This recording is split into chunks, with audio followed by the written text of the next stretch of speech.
Good morning student. आज अपन तत्वों के आवृत्तिता के अंतर्गत एक अन्य गुण की बात करेंगे, इलेक्ट्रॉन बंधुता या electron affinity, electron gain enthalpy या इलेक्ट्रॉन लब्धि एंथैल्पी क्या होती है। कि जो भी अपने पास गैसीय परमाणु हैं, किसी भी गैसीय परमाणु, विलगित गैसीय परमाणु के बाह्यतम कोश में इलेक्ट्रॉन प्रवेश कराने के समय जो ऊर्जा मुक्त होती है वह ऊर्जा इलेक्ट्रॉन बंधुता या ईए, इलेक्ट्रॉन एफिनिटी या इलेक्ट्रॉन गेन एंथैल्पी के नाम से जानी जाती है। The amount of energy release during the addition of one electron in outermost shell, जो बाह्यतम कोश है विलगित गैसीय परमाणु के, उसमें एक इलेक्ट्रॉन प्रवेश कराते समय जितनी ऊर्जा राइज हो रही है, मुक्त हो रही है, वह ऊर्जा इलेक्ट्रॉन लब्धि या इलेक्ट्रॉन बंधुता के नाम से जानी जाती है। अर्थात जो भी अपने पास विलगित गैसीय परमाणु है उसके बाह्यतम कोश में अपन एक इलेक्ट्रॉन प्रवेश कराना चाह रहे हैं।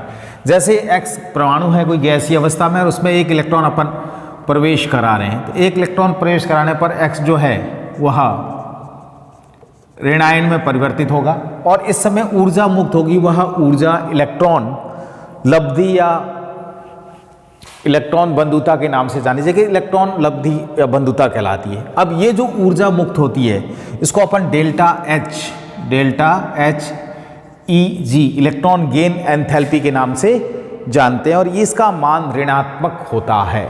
जब प्रथम इलेक्ट्रॉन प्रवेश कराते हैं तो वह जो ऊर्जा निकलती है वह प्रथम इलेक्ट्रॉन बंधुता या ईए फर्स्ट कहलाती है। इलेक्ट्रॉन बंधुता का मान पहला इलेक्ट्रॉन निकालने के लिए। जैसे क्लोरीन के बाह्यतम कोश की बात करें तो उसमें 7 इलेक्ट्रॉन है और एक इलेक्ट्रॉन उसमें अगर प्रवेश करा दिया जाए तो वह स्थायी विन्यास धारण कर लेता है। अब ऐसी स्थिति में एक इलेक्ट्रॉन प्रवेश कराएंगे तो वो क्लोरीन ऋणायन में परिवर्तित हो जाता है, विन्यास हो जाएगा 288, पहले था 287, एक इलेक्ट्रॉन बाह्यतम कोश में आती है, अष्टक पूर्ण हो गया। तो इस स्थिति में जो क्लोरीन ऋणायन बना उस समय जो इलेक्ट्रॉन गेन एंथैल्पी है वो निकलती है -3.61 इलेक्ट्रॉन वोल्ट। इस इलेक्ट्रॉन बंधुता के जो ऊर्जा है उस ऊर्जा के मान को अपन इलेक्ट्रॉन वोल्ट या किलो जूल पर मोल में व्यक्त कर सकते हैं या किलो कैलोरी पर मोल में भी इसको व्यक्त किया जा सकता है। कितने किलो कैलोरी ऊर्जा बाहर निकल रही है, कितने इलेक्ट्रॉन वोल्ट निकल रही है। अब जब उसमें एक इलेक्ट्रॉन अपन ने प्रवेश करा दिया उस समय जो ऊर्जा निकल रही है इलेक्ट्रॉन गेन एंथैल्पी वो ऋणात्मक है। यदि उसी में अपन दूसरा इलेक्ट्रॉन प्रवेश कराएं, सेकंड इलेक्ट्रॉन प्रवेश कराते समय इलेक्ट्रॉन और इलेक्ट्रॉन के मध्य प्रतिकर्षण होता है, ये आपस में एक दूसरे को प्रतिकर्षित करते हैं। ऐसी स्थिति में इलेक्ट्रॉन प्रवेश कराते समय अपन को ऊर्जा देनी पड़ती है, तो यहाँ जो इलेक्ट्रॉन गेन एंथैल्पी आती है वो धनात्मक होगी। अर्थात जो सेकंड ईए का मान है EA2, ये हो गया EA1 प्रथम और ये द्वितीय जो मान होगा वो धनात्मक होगा। डेल्टा एच की वैल्यू जो है वो अपन को पॉजिटिव प्राप्त होगी। अर्थात इसमें जो है एंडोथर्मिक रिएक्शन है और ये एक्सोथर्मिक रिएक्शन है, ऊष्मा शेपी है और ये ऊष्मा शोषी है, इसमें ऊर्जा। अब इसी में अगर सेकंड जो ऋणायन है उस ऋणायन में एक तीसरा इलेक्ट्रॉन प्रवेश करा दें तो तृतीय इलेक्ट्रॉन प्रवेश कराते समय और अधिक ऊर्जा की आवश्यकता होगी। तो थर्ड जो ईए आएगा उस थर्ड ईए इलेक्ट्रॉन बंधुता के मान द्वितीय के से अधिक होंगे धनात्मक में। तो अर्थात ये भी ऊर्जा आपको देनी पड़ेगी, वह पॉजिटिव वैल्यू आएगी। तो ये तो है कि किसी भी इलेक्ट्रॉन में ऊर्जा, अगर गैसीय परमाणु में इलेक्ट्रॉन प्रवेश करा जाए तो ऊर्जा मुक्त होती है प्रथम के लिए, द्वितीय और तृतीय के लिए उनके मान धनात्मक प्राप्त होते हैं। अब ये जो ईए के मान है वो किसके द्वारा प्रभावित होते हैं? Factors affecting the electron enthalpy. जो इलेक्ट्रॉन एंथैल्पी है, इलेक्ट्रॉन गेन एंथैल्पी है या इलेक्ट्रॉन एफिनिटी है, बंधुता है, दोस्ती है, कितना आसानी से इलेक्ट्रॉन ग्रहण कर रहा है, उसको प्रभावित करने वाले कारक या फैक्टर की अपन बात करें तो पहला है परमाणु का आकार। जो परमाणु का आकार है वह इलेक्ट्रॉन बंधुता को अधिक प्रभावित करता है। जितना अधिक इलेक्ट्रॉन को नाभिक अपनी तरफ आकर्षित करेगा उतनी ही आसानी से ऊर्जा मुक्त होगी। अर्थात जैसे जैसे परमाणु का आकार बढ़ रहा है, इलेक्ट्रॉन और नाभिक के बीच की दूरी बढ़ रही है।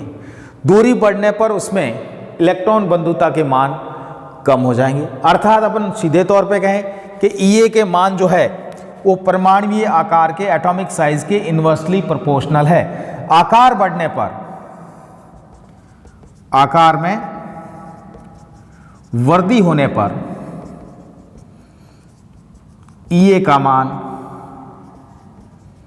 कम होता है, घटता है। It decreases as the size of atom is increase. दूसरा है नाभिकीय आवेश। उस नाभिक पर आवेश कितना है, इफेक्टिव न्यूक्लियर चार्ज कह सकते हैं या प्रभावी नाभिकीय आवेश कहा जा सकता है। इफेक्टिव न्यूक्लियर चार्ज वो डायरेक्टली प्रोपोर्शनल है, समानुपाती है। जैसे जैसे प्रभावी नाभिकीय आवेश बढ़ेगा, बाहर से आने वाले इलेक्ट्रॉन को वो अधिक शक्ति से अपनी तरफ आकर्षित करेगा, तो उस समय ऊर्जा अधिक मुक्त होगी। अर्थात दोनों एक दूसरे के समानुपाती है। जैसे जैसे नाभिक पर आवेश बढ़ेगा, आवेश बढ़ने पर वह इलेक्ट्रॉन बंधुता का मान बढ़ता है। तीसरी बात करें इलेक्ट्रॉनिक विन्यास की सम्मति की, कि विन्यास अर्धभरित है या पूर्ण भरित अवस्था में किस प्रकार से है, उसका कॉन्फ़िगरेशन क्या है, उसके ऊपर डिपेंड की बात करें तो कॉन्फ़िगरेशन की बात करें तो अगर स्थायी विन्यास है और स्थायी विन्यास में अगर इलेक्ट्रॉन अपन प्रवेश कराना चाहें तो स्थायी विन्यास में इलेक्ट्रॉन प्रवेश कराते समय अपन को कम ऊर्जा प्राप्त होगी। अर्थात वो उसकी व्युत्क्रमानुपाती है। अर्धभरित और पूर्ण भरित अवस्था में इलेक्ट्रॉन बंधुता का मान बाकी की तुलना में कम होगा। चौथा है परिरक्षण प्रभाव, शिल्डिंग इफेक्ट। जैसे जैसे परिरक्षण प्रभाव बढ़ता है आकार बढ़ता है, अर्थात आकार वाली सेम कंडीशन। परिरक्षण प्रभाव बढ़ने पर इलेक्ट्रॉन बंधुता के मान कम होंगे। ये एक दूसरे के व्युत्क्रमानुपाती है। तो इन चारों से बताया सकता है। इन चारों के ट्रेंड्स के अकॉर्डिंग बात करें तो आवर्त सारणी में आवर्धिता में अगर बात कर लें, वर्ग में ऊपर से नीचे की तरफ जाएं तो वर्ग में ऊपर से नीचे जाने पर आकार बढ़ता है। आकार बढ़ने पर Ea का मान कम होता है। एक वर्ग में ऊपर से नीचे जाने पर इलेक्ट्रॉन बंधुता के मान में कमी आती है। और आवर्त की बात करें, पीरियड की बात करें तो लेफ्ट टू राइट, बाएं से दाएं जाने पर कोष वही रहता है। नाभिकीय आवेश बढ़ता है, इफेक्टिव न्यूक्लियर चार्ज बढ़ता है। चार्ज बढ़ने पर बाएं से दाएं जाने पर उसके Ea का मान बढ़ता है। इलेक्ट्रॉन बंधुता के मान में वृद्धि होती है, लेकिन ये रेगुलर ट्रेंड नहीं है। ये कारक उन सब में प्रभावित करेंगे। जैसे कुछ एक्सेप्शन है, उसका एक्सप्लेनेशन करें। बेरिलियम और मैग्नीशियम की इलेक्ट्रॉन बंधुता के मान धनात्मक होते हैं, जबकि पहला इलेक्ट्रॉन प्रवेश कराते समय ऋणात्मक होना चाहिए।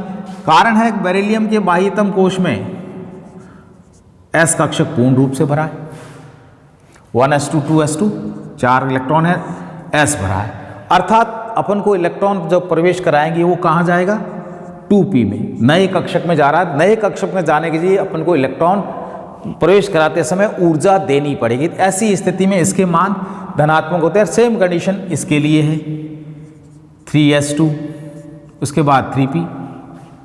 तो यहाँ पर भी s पूर्णतया भरा है। तो जहाँ स्थायी विन्यास की कंडीशन आ गई वहाँ इरेगुलरिटीज आती है, यहाँ इसकी वैल्यू धनात्मक। वही कंडीशन है उत्कृष्ट गैसों के इलेक्ट्रॉन बंधुता के मान धनात्मक होते हैं। उत्कृष्ट गैसों में अष्टक पूर्ण होता है। बाह्यतम कोश में पूर्ण रहते हैं, 8 इलेक्ट्रॉन पूर्ण रहते हैं। और 8 इलेक्ट्रॉन पूर्ण होने की वजह से उसमें किसी भी प्रकार से इलेक्ट्रॉन प्रवेश आसानी से नहीं कराया जा सकता। प्रवेश कराने के लिए अपन को इलेक्ट्रॉन ऊर्जा देनी पड़ती है। तो इनके मान उच्च धनात्मक होते हैं। इलेक्ट्रॉन बंधुता के मान धनात्मक होंगे। अब एक ट्रेंड्स की बात करें, जैसे boron, carbon, nitrogen, oxygen, fluorine. आवर्त की बात करें, दूसरी आवर्त की, तो इनके अगर क्रम का बात करें क्या होगा, तो इनके क्रम में बात करें तो जो नाइट्रोजन है उस नाइट्रोजन अर्धभरित अवस्था में स्थायी विन्यास है बाकी की तुलना में। ऐसी स्थिति में इनका जो क्रम रहेगा, बढ़ता क्रम की बात कर लें तो नाइट्रोजन के बाद बोरॉन, कार्बन, ऑक्सीजन और फ्लोरीन, अर्थात इस आवर्त में बढ़ते क्रम में फ्लोरीन की Ea का मान अधिक होगा। इसी तरह से इनकी बात करें एल्यूमिनियम, तीसरे आवर्त के एल्यूमिनियम, सिलिकॉन, सल्फर, फास्फोरस का क्रम की बात करें बढ़ते हुए तो इसमें aluminium, silicon, phosphorus, sulphur and chlorine, अर्थात फास्फोरस की अधिक होनी चाहिए लेकिन फास्फोरस की कम हो जाती है स्थायी विन्यास की वजह से। हैलोजन के 17वें वर्ग की बात करते हैं, फ्लोरीन, क्लोरीन ऊपर से नीचे आ रहे हैं, फ्लोरीन, क्लोरीन, ब्रोमीन और आयोडीन। ट्रेंड ये कहता है कि यहाँ पर कम होनी चाहिए लेकिन Ea का मान सर्वाधिक क्लोरीन का होता है, Cl, F, Br और I। कारण है कि F का आकार बहुत छोटा होता है, छोटा होने की वजह से उसमें इलेक्ट्रॉन के मध्य प्रतिकर्षण बढ़ जाता है, उस स्थिति में ऊर्जा कम मुक्ति है। तो पूरे आवर्त सारणी में बात करें तो पूरी आवर्त सारणी में Cl की Ea का मान सर्वाधिक होता है। अब इन चारों के क्रम की बात कर लें दो आवर्त में तो इन चारों में क्रम ऊपर से नीचे कम हो रहा है, ये क्रम आ जाएगा इनका। तो सर्वाधिक कितना हुआ Cl का, Cl से कम होगी फ्लोरीन की, फ्लोरीन से कम सल्फर की, सल्फर से कम ऑक्सीजन की, ऑक्सीजन से कम फॉस्फोरस और नाइट्रोजन की। इस प्रकार से इनके ट्रेंड्स को बताया जा सकता है कि Ea क्या होगा। Thank you.